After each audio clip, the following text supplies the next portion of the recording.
In the village of Otutu, there lived a young man named Ikenna. Ikenna was an orphan.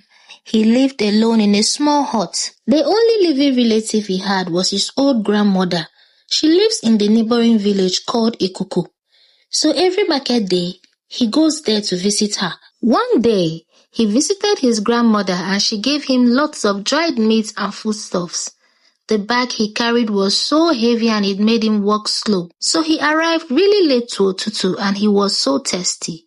He got to his hut and he tried to take water from the pot, but the water was infested with ants. He had no choice but to go to the stream that night. Ikenna walked really fast to the stream and he started fetching water. And someone touched him. As he turned, she was a mermaid. She smiled at him and introduced herself as Ezinne.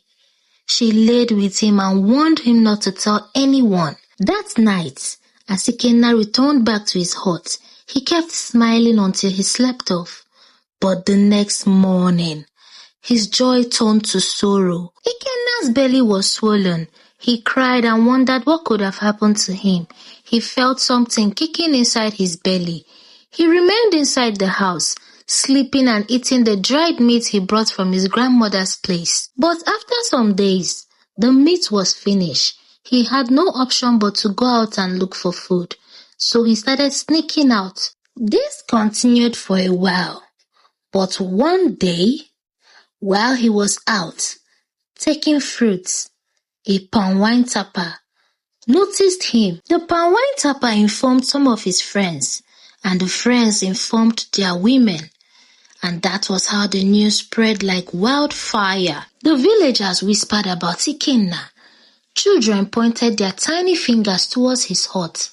Elders exchanged glances. Some of the villagers trooped to his house to see the pregnant Ikenna. This made him very shy.